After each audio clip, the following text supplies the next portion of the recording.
అస్మద్గురుభ్యో నమః. శ్రీమతే రామానుజాయ నమః. ఆపదామపహత్తారం దాతారం సర్వసంపదాం లోకాభిరామం శ్రీరామం భూయో భూయో నమామ్యహం. నీళాతుంగస్తనగిరితటీ సుప్తముద్బోధ్య కృష్ణం పారార్థ్యం స్వం శృతిశతశిరసిద్ధమధ్యాపయంతి సోచ్ఛిష్టాయాం స్రజనిగళితం యా బలాత్కృత్య భుంక్తే గోదా తస్యై నమ ఇదమిదం భూయ ఏవాస్తు భూయః. ధనుర్మాస వ్రతంలో 5 పాశురములు భగవంతుని వైపు విముఖులమైన మనల్ని అభిముఖం చేసి భగవంతునికి మనకున్న సంబంధాన్ని పొందే ఉపాయాన్ని, ఫలాన్ని, విరోధమైనటువంటి పాపకర్మలను ఎలా తొలగించుకోవాలో 5 పాశురములలో ఉపదేశించినది గోదాదేవి. మాతృస్థానములో ఉండి తన యొక్క పిల్లలకు మంచి మార్గమును ఉపదేశించుటకై తల్లి ఎలా ప్రయత్నం చేస్తున్నదో భూదేవి స్వరూపమైనటువంటి గోదాదేవి కూడా మన అశక్తతను గుర్తించి భగవంతుని యొక్క శ్రీచరణాలను నమ్మేలా చేయడంలో ఈ ధనుర్మాస వ్రతము ప్రధాన పాత్ర వహిస్తున్నది.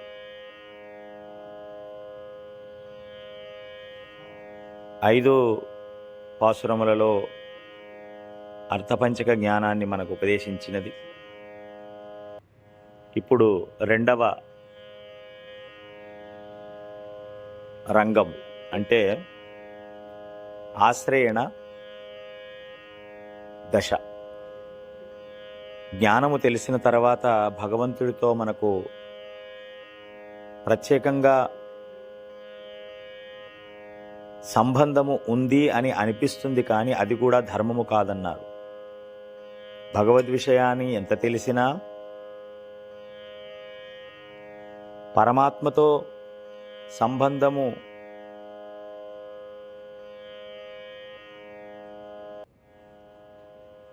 ఆయనతో సంబంధము మనకు పెద్దల ద్వారానే సేవించాలి. ఇది ధర్మం. పూర్వీకులైనటువంటి జ్ఞానులైనటువంటి భక్తులైన వారితో కలిసి భగవంతుని యొక్క అనుభవాన్ని పొందవలసినదే, కానీ ఎవరికి వారు పరమాత్మ ప్రేమను పొందుటకు ఒంటరిగా ఏకాంతముగా పొందడానికి శాస్త్రం ఒప్పుకోదు. అది ప్రమాదకరం కూడా. ఎందుకంటే ఒక పెద్ద ప్రవాహం వస్తుంటే ఆ ప్రవాహములో ఒకరుగా దాటడం కష్టం, కానీ 10 మంది కలిసి జట్టులుగా ఒకరినొకరు పట్టుకొని ఆ ప్రవాహాల్లో మెల్లగా దాటగలం. భగవంతుడనేటువంటి ఆయన గుణముల ప్రవాహము ఒంటరిగా ఉంటే ఒక్కొక్కసారి మన మనస్సును వశం చేసుకొని ఉన్మస్తకం చేస్తుంది. దానివల్ల మనకు ప్రమాదం ఏర్పడుతుంది. పెద్దలు అంటారు, మతి స్థిమితము కూడా తప్పవచ్చును భగవద్గుణము అధికంగా మన మీద ప్రసరిస్తే. అది పెద్దలను ఆశ్రయించి భక్తులను ఆశ్రయించి వెళ్ళినప్పుడు ఏ విధంగా పొందాలి, ఎలా పొందాలి అనేటువంటి ఒక పద్ధతి ఉంటుంది కనుక అది మన మనస్సుకు ఆహ్లాదం కలిగిస్తుంది. అది కృష్ణానుభవం. అలా పొందాలి. ఈ విషయం మనకు ఉపనిషత్తు చెబుతున్నది. ఏకః స్వాదు న భుంజీత. మధురమైన పదార్థాన్ని ఒక్కరుగా భుజించకూడదు, 10గురితో కలిసి అనుభవించండి. అలాగే కృష్ణుడు అనేటువంటి మధురమైన పదార్థము అధరం మధురం, వదనం మధురం, హసితం మధురం, చలితం మధురం, మధురాధిపతేరఖిలం మధురం. మధురమైనటువంటి భగవత్స్వరూపమైనటువంటి కృష్ణస్వరూపాన్ని అనుభవించాలంటే గోపికలైనటువంటి అనేక మంది భక్తులతో కలిసి అనుభవించాలి. ఈ సూత్రాన్ని స్వీకరించిన గోదమ్మ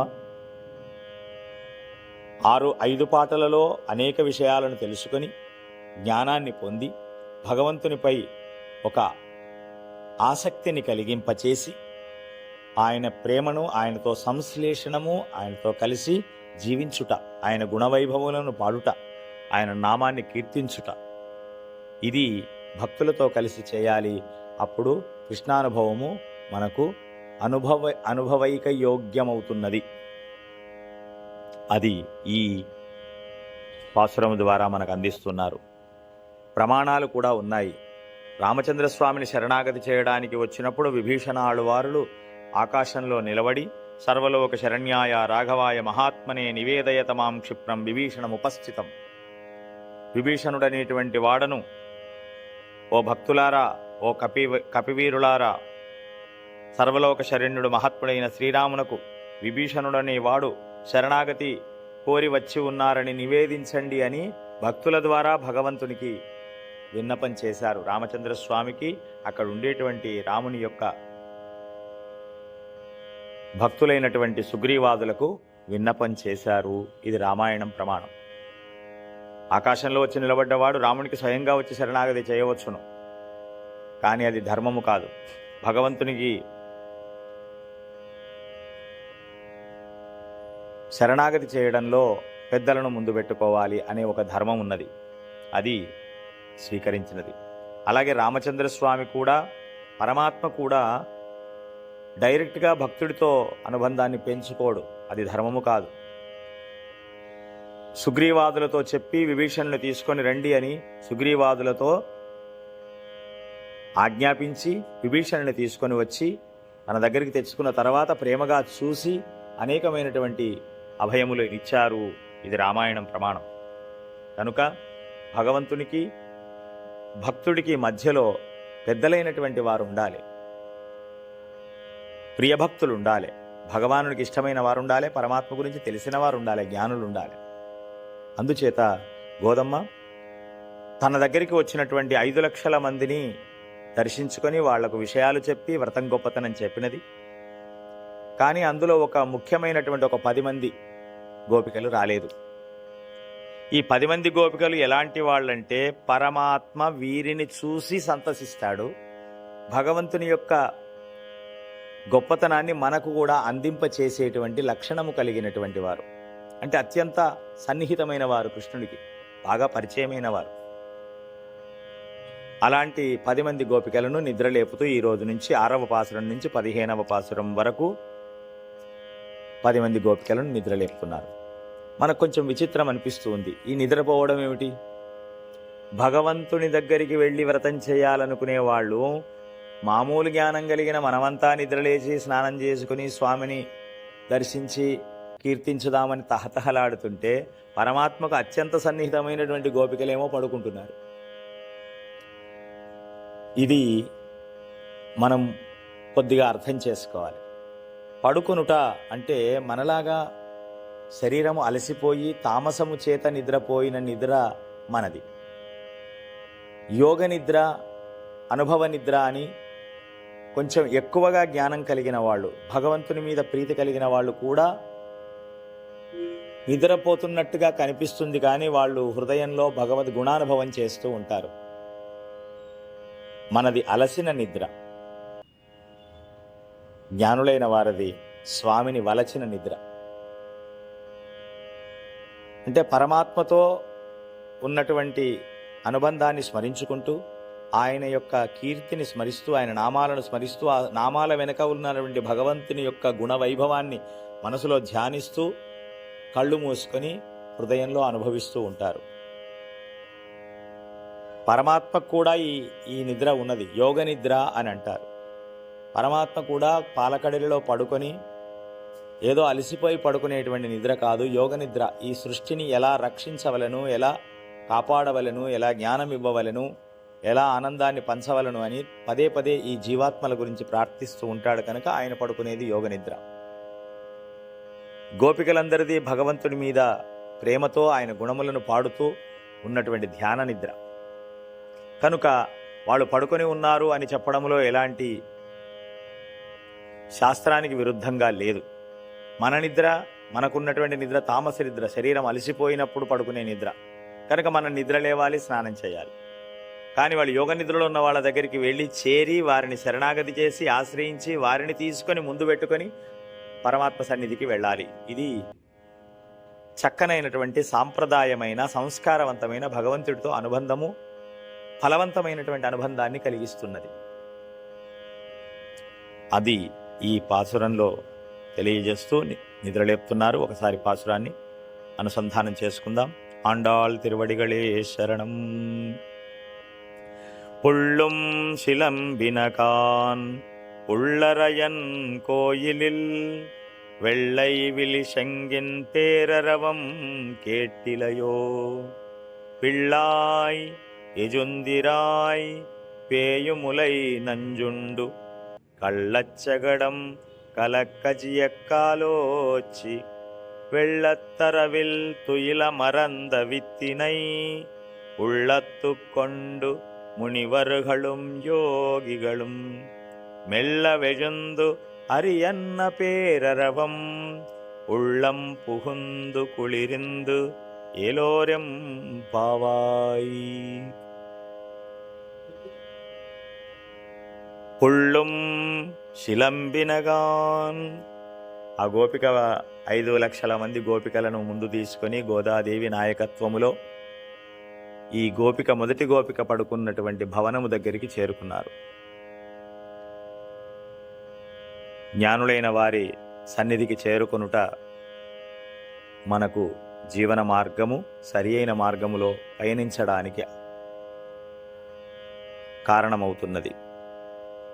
అదేవిధంగా గోదమ్మ గోపికలందరూ కలిసి కృష్ణుని ద్వారా వ్రతము చేయుటకై, తిరుప్పావై వ్రతము స్నానవ్రతాన్ని చేయుట కొరకై అంతకుముందు రోజు రాత్రి అందరూ కలిసిమెలిసి ఆడుకున్నారు, పాడుకున్నారు, కృష్ణుడితో కలిసి ఆనందాన్ని పొందారు.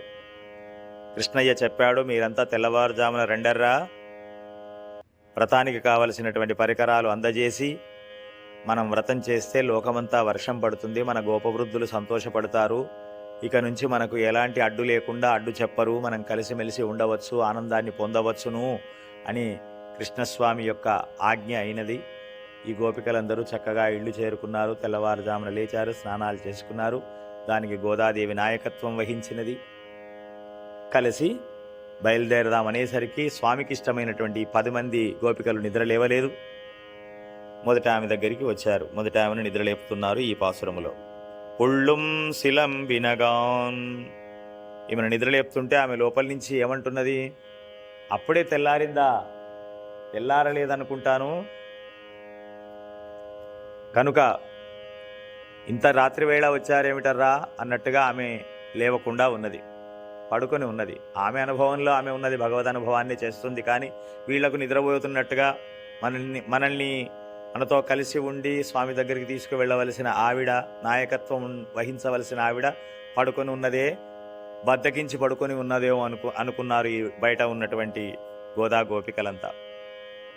అంటున్నారు, పుళ్ళుం శిలంబినగాన్. అమ్మా, తెల్లవారిందనడానికి గుర్తేమిటో తెలుసునా? పక్షులు పూయుచున్నవి గదా, పక్షుల యొక్క కిచకిచలు, కుహు కుహు ధ్వనులు, వాటి యొక్క నిద్రలేచిన తర్వాత చేసేటువంటి కూతలు వినిపిస్తున్నవి కదా, వినిపించట్లేదా?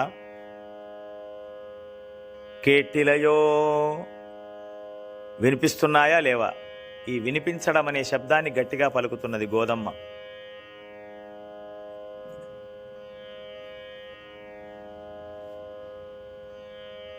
వినుట అనేటువంటిది మానవ జీవితంలో అతి ముఖ్యమైనటువంటి విషయం. సాధారణంగా మాట్లాడాలి, ఏదో చెప్పాలి, ఏదో చెయ్యాలి అని ఉంటుంది. కానీ బాగుపడాలనుకునే వారు మొట్టమొదలు వినడాన్ని అలవాటు చేసుకోవాలి. గోదమ్మ కూడా ఆ శబ్దాన్ని గట్టిగా ఒత్తి పలుకుతున్నది. కేటిలయో, వినలేదా? శ్రవణం కీర్తనం విష్ణో వందనం పాదసేవనం అర్చనం వందనం దాస్యం సఖ్యం ఆత్మనివేదనం.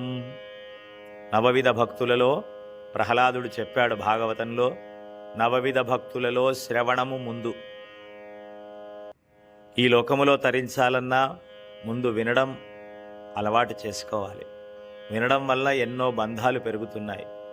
వినడం వల్ల ఎంతో జ్ఞానం వస్తున్నది. వినడం వల్ల తరించడానికి అవకాశం ఉన్నది. ఇది లౌకిక విషయాల్లో కూడా ఇది వర్తిస్తూ ఉన్నది. అందున ఆధ్యాత్మికమైన భగవద్ విషయంలో ఇంకా తప్పనిసరి. రామాయణాది గ్రంథాలను వినాలి. భారత భాగవతాది గ్రంథములలో పెద్దల ద్వారా సేవించాలి. వీటి సారమైనటువంటి తిరుప్పావై పాసురార్థాలను చక్కగా వినాలి. ఇంకా గోదమ్మ యొక్క కోరిక ఏమిటంటే ఏలోర్ ఎం పావాయ్, అద్వితీయమైనటువంటి ఈ తిరుప్పావై పాటలను వాయ్ కంఠస్థం చేయండి,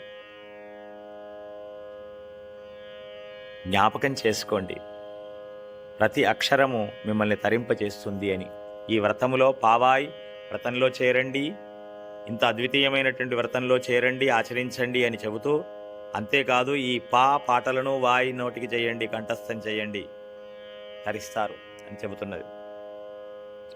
అటువంటి శ్రవణంలో, వినడంలో, అర్థానుసంధానం చేయడము మానవ జీవనములో ఒక గొప్పనైనటువంటి ఉత్కృష్టమైనటువంటి సమయం ఇది.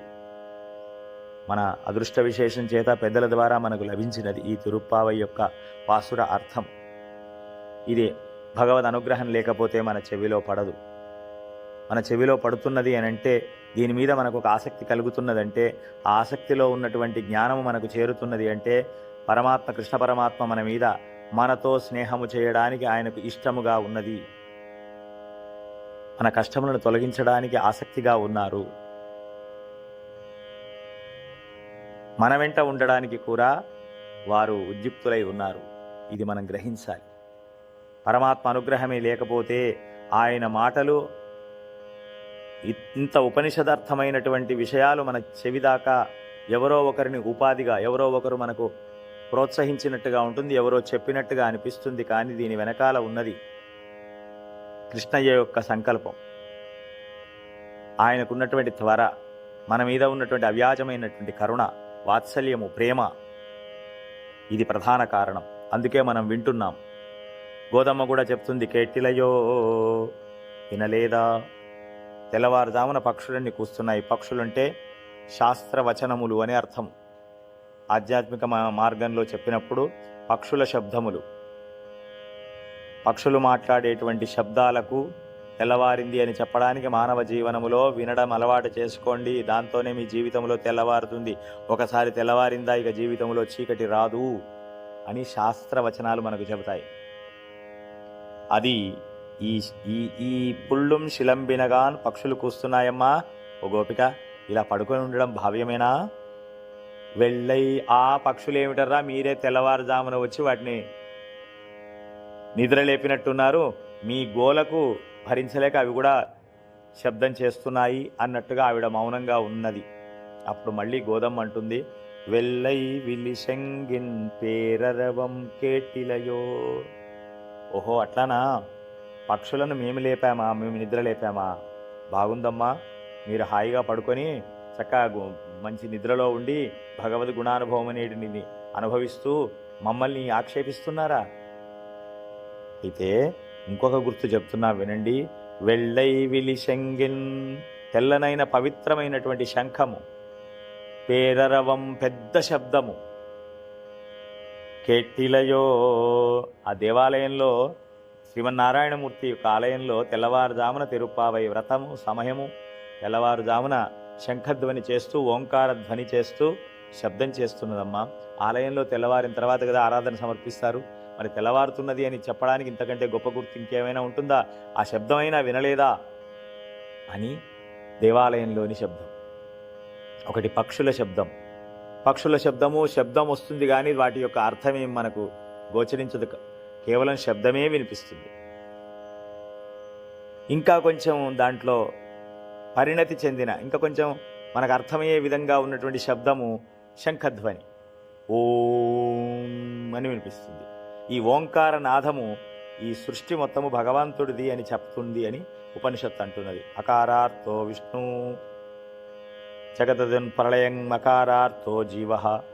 అకార ఉకార మకారముల యొక్క శబ్దము చేత ఓంకారం వస్తున్నది.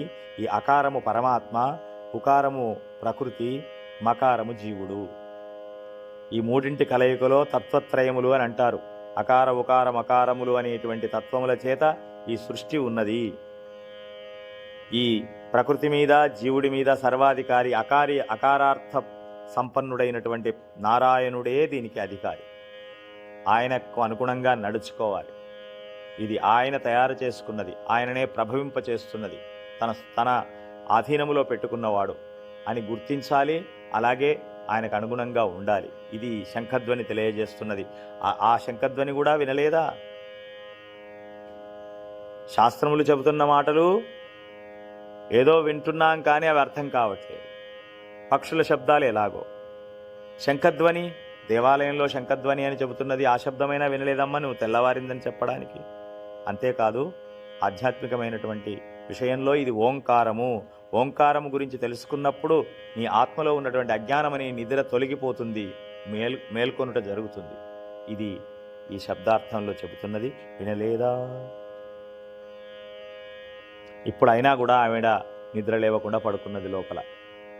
గోదా అమ్మ అంటున్నది, పిల్లాయ్ యజుందిరాయ్, ఓ పిల్ల ఇలాగేనా ప్రవర్తించడం? ఇంతమంది వచ్చి నీ ఇంటి ముందు నిలబడితే నువ్వు పడుకొని ఉంటావా? ఓ పిల్ల అని ఏకవచన సంబోధన చేస్తున్నది. ఈవిడ భగవద్ అనుభవంలో బాగా అనుభవమే ఉంది, పరమాత్మతో సంబంధం ఉంది. కానీ కృష్ణుడికి అతి సన్నిహితమైనటువంటి కృష్ణ ప్రియ సఖి. కానీ ఈమె తాను అనుభవము లేకపోవడం చేత, పరమాత్మతో సాన్నిహిత్యం ఉంది కానీ 10 మందితో కలిసి అనుభవించాలనే ఈ అనుభవ రాహిత్యము చేత నేనొక్కదాన్నే కృష్ణుడిని అనుభవించాలనేటువంటి కోరిక చేత ఉన్నది. నేనొక్కదాన్ని అనుభవించాలనుకునేటువంటి వారు చాలా చిన్నవారు జ్ఞానులలో. అందుచేత చిన్నవాళ్ళని ఎలా పిలుస్తారు? ఓ పిల్ల. ఇది పద్ధతేనా అన్నట్టుగా పిల్లలను ఆక్షేపించినట్టుగా గోదమ్మ కూడా ఈమెను పిల్లాయ్, ఓ పిల్ల ఎడుందిరాయ్, లే ఇక పడుకున్నది చాలు లే అన్నట్టుగా అంది. అయినా ఆవిడ లేవలేదు. పిల్లాయ్ అన్నా కూడా లేవలేదు. భగవంతుని యొక్క కృష్ణుని యొక్క అనుభవంలోనే ఉండి హాయిగా పడుకున్నది. అప్పుడు ఈమె ఇలా లేవదు. కృష్ణుడికి కష్టం వచ్చిన విషయాన్ని గాథను పాడితే ఆమెకు మనసులో అలజడి మొదలవుతుంది. ఎందుకంటే కృష్ణానుభవంలో ఉందిగా, కృష్ణుడికి ఆనందంగా కృష్ణుడితో మనసులో రమిస్తూ ఉన్నది కనుక కృష్ణుడికి కష్టం వచ్చింది అంటే ఈమెలో అలజడి మొదలవుతుంది, నిద్రలేస్తుంది అని పేయములై నంజుండు. అప్పుడే పుట్టిన 3-4 రోజుల పిల్లవాడి ఒక స్త్రీవేషములో వచ్చిన రాక్షసి పూతన తన స్తన్యమునిచ్చి చంపడానికి వచ్చి ఇంకా సరిగ్గా కళ్ళైనా తెరవని కృష్ణయ్యకు ప్రేమతో నటించి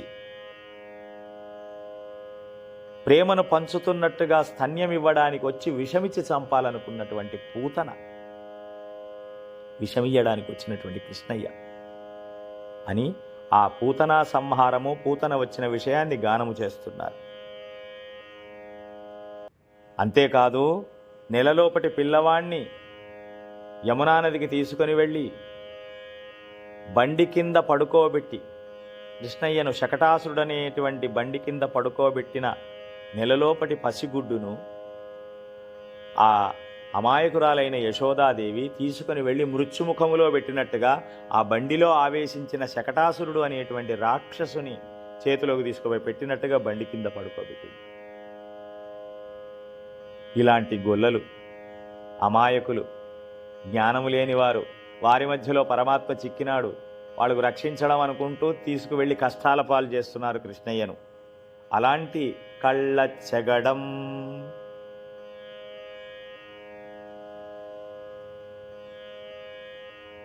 శకటము, ఆ ఎడ్ల బండి, ఆ బండి కింద పడుకోబెట్టినటువంటి దాన్ని ఆవేశించినటువంటి శకటాసురుడు అనేటువంటి రాక్షసుడు ఈ కృష్ణయ్యను లేకుండా చేయాలనుకున్నాడు. ఒక్కసారిగా కృష్ణుడి మీద విరిగి పడాలనుకున్నాడు. అలాంటి శకటాసురుణ్ణి కలక్కజియ కాలోచి మన కృష్ణస్వామి ఎలా చేశాడో తెలిసినా, స్తన్యమివ్వడానికి వచ్చినటువంటి పూతనను ప్రేమతో పాలు ఇవ్వడానికి వస్తే ఆమె ప్రేమను స్వీకరించినట్టుగానే స్వీకరించి పాలు తాగి ఆమె ప్రాణాలను పీల్చివేసి సంహరించినాడు. ఎంత కష్టం వచ్చింది చిన్నతనంలోనే మన కృష్ణయ్యకు. మన ప్రేమ మూర్తి అయినటువంటి కృష్ణుడికి ఎంత కష్టం వచ్చింది అని భావిస్తూ, అలాగే తన చిన్ని పాదము చేత శకటమును కాలుతో అలా తాకి దాని కీళ్ళు సందుబందులన్నీ విరిగిపోయేట్టు ఆకాశానికి వెళ్ళి అక్కడ విరిగిపోయి కింద పడిపోయింది శకటాసురుణ్ణి. అలా సంహరించినటువంటి వాడు అలాంటి కృష్ణయ్య. వెళ్ళత్తరవిల్ తుయ్యలు మరంద విత్తినై. ఇంతటి కష్టాలను భరిస్తున్నటువంటి ఆ కృష్ణస్వామి ఎక్కడివాడు? వెళ్ళత్తరవిల్, తెల్లని పాల సముద్రంలో శేషశయ్య మీద తుయిల్ మరంద, మంచి యోగనిద్రతో పడుకొని ఉన్న, యోగనిద్రతో అమరియున్న, నిండి ఉన్న విత్తినై, విత్తనమయ్యా ఈ కృష్ణుడు. ఏం విత్తు? ఈ జగత్కారణానికి, జగత్తు మొత్తము ప్రభవించడానికి చిన్నని విత్తు. ఉపనిషత్తు భగవద్గీత చెప్తుంది, అహం బీజ పద పిత. ఈ లోకానికి నేను తండ్రిని. ఎలా? బీజము వలె. లోకమంతా ఒక మర్రి వృక్షము, మర్రి విత్తనములో ఎలాగైతే ఉంటుందో, సృష్టికి కారణమైన ఈ సృష్టి లోకములన్నీ కూడా నా నుండే ప్రభవించినవి, నేనే విత్తనము అని చెప్పుకున్నాడు. అలాంటి విత్తన రూపమైన, జగత్కారణ రూపమైనటువంటి పరమాత్మను తమ హృదయాల్లో దాచుకున్నారు. ఎవరు? మునివరుగళుం యోగిగళుం. ఋష్యాదులు. ఇది మూడవ గుర్తు చెప్తున్నది. ఒక గుర్తు పక్షుల శబ్దములు, రెండవ గుర్తు శంఖధ్వని, మూడవది ఋషులు మునులు అందరూ కూడా హృదయములో పడుకొని ఉన్న నారాయణుణ్ణి, విత్తన రూపముగా ఉన్న జగత్కారణ రూపమైనటువంటి పాలకడలిలో పడుకొని యోగనిద్రలో పడుకున్నటువంటి పరమాత్మ స్వరూపాన్ని ధ్యానిస్తూ తమ హృదయములలో ఉన్నటువంటి స్వామిని, మనస్సులో ఉన్న స్వామిని మేలుకొలుపుతూ వాళ్ళు లేస్తూ, తెల్లవారిపోతుంది కనుక నిద్ర లేస్తూ, మెల్లగా లేస్తూ, అది కూడా స్వామికి ఏమైనా ఇబ్బంది కలుగుతుందో అని తమ హృదయాలను చేయితో పట్టుకొని నిద్రలేచి కూర్చొని హరిహరి హరిహరి హరిహరి హరి అని పొద్దున లేవగానే హరినామస్మరణ చేస్తున్నారు ఋషులు మునులు. వాళ్ళందరూ కలిసి ఒకసారి హరినామస్మరణ చేస్తున్నారు కనుక ఈ తెల్లవారుజాము బ్రాహ్మీ ముహూర్తములో పెద్ద ధ్వని, హరియన్న పేరరవం, హరి అనేటువంటి పెద్ద శబ్దం. నీకు వినిపించట్లేదా అని మనకొక గొప్ప రహస్యార్థాన్ని చెబుతున్నది. శబ్దము అది ఓంకార శబ్దం. ఈ ఋషులు యోగులందరూ పలికే హరిశబ్దము. అంటే మానవ జీవనములో ఆధ్యాత్మిక జీవనము ప్రారంభము వేదాధ్యయనము, వేదము అనుసంధానము చేసుకొని మన జ్ఞానము తెచ్చుకోవడానికి మొట్టమొదలు పలకవలసిన పదము హరిహి ఓం అని వేదం ప్రారంభిస్తారు మహనీయులు.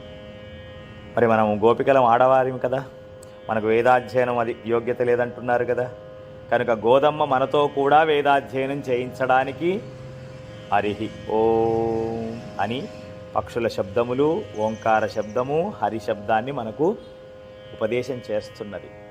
అంటే మనల్ని కూడా వేదవేత్తలను చేస్తున్నది తల్లి గోదాదేవి.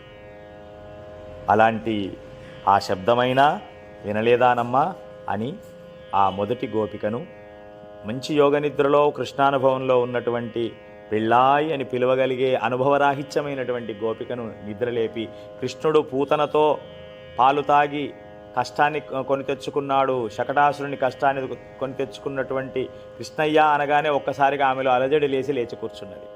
వస్తున్నానరా, వస్తున్నాను కానీ తాను కూడా వచ్చి ఈ గోష్ఠిలో చేరడానికి సిద్ధపడితే ఉళ్ళం పుహుందు కుళిరుందు. అమ్మా, నీలాంటి గొప్పదానివి, భగవంతునికి సన్నిహితమైన ప్రియసఖివి కదా, నువ్వు మాలో చేరితే మాకెంత గొప్పతనం వస్తుంది, మా గోష్ఠికి, మా బృందానికి. నువ్వు వచ్చావనగానే కృష్ణుడు కూడా మమ్మల్ని ప్రేమతో చూస్తాడు, నీ మీద ఉన్న ప్రేమ మా మీద కూడా ప్రసరిస్తుంది అని మొదటి గోపికను తమ గోష్ఠిలో చేర్చుకున్నారు. కుళిరుందు, మీరు చేరితే మా మనసులు చల్లబడిపోతున్నాయి, మాకున్న తాపం కూడా తగ్గుతుంది. ఈ వ్రతంలో మనము ప్రవేశించినామా, ఈ వ్రతంలోకి చేరుకున్నామా, కృష్ణుడితో కలిసి నీరాట్ స్నానం చేశామా, మనసులు చల్లబడతాయి. ఎన్నో జన్మలుగా తపించిపోయి ఉన్నటువంటి ఈ ఆత్మ తన తాపాన్ని తీర్చుకుంటున్నది, భగవద్ గుణానుభవంలో స్నానమాచరిస్తున్నది. మీరు రండి అనగానే వారిలో వచ్చి ఈ మొదటి గోపిక చేరినది. ఈ గోష్ఠికి ఒక గొప్పతనం, ఒక రత్నం వచ్చి చేరినది. మొదటి గోపికను చేర్చుకున్నారు. రెండవ గోపిక దగ్గరికి బయలుదేరుతున్నారు.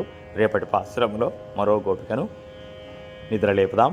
ఆండాల్ తిరువడిగళే శరణం మాదృశా కించనత్రాణ బద్ధ కంకణపాణయే విష్ణుచిత్తతనూజాయై గోదాయై నిత్యమంగళం. జై శ్రీమన్నారాయణ.